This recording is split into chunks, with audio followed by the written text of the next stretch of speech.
were different. We knew we were Norwegian, and we knew we were fishermen. Mom says she always knew I would become a fisherman. In school, while the other kids learned ABC and 1, 2, 3, I would draw a boat and a crab pot and a black swirl coming out of the smokestack. I got my first chance to see my father at work in Alaska in 1978, when I was 12. I rode the Northwestern with him from Seattle across the Gulf of Alaska to the Aleutian Island chain.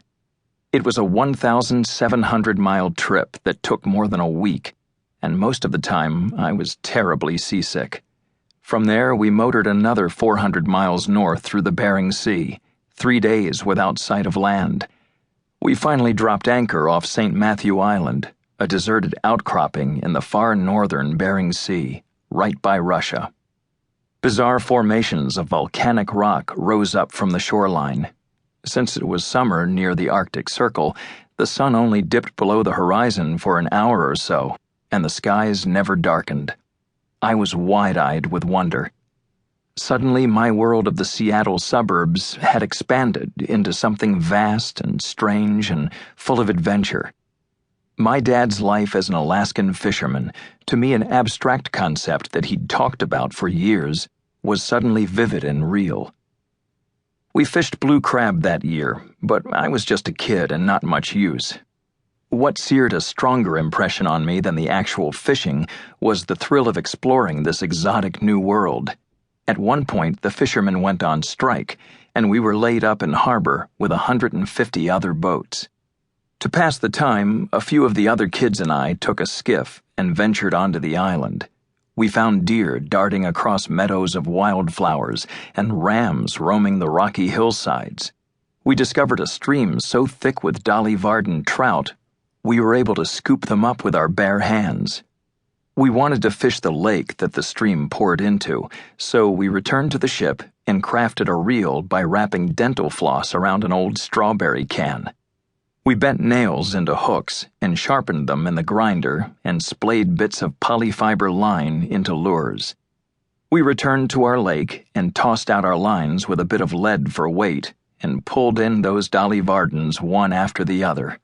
It was the height of summer and the weather was warm. Another thrill of that summer was to finally see in action all those beautiful crab boats that I'd been drawing pictures of for years.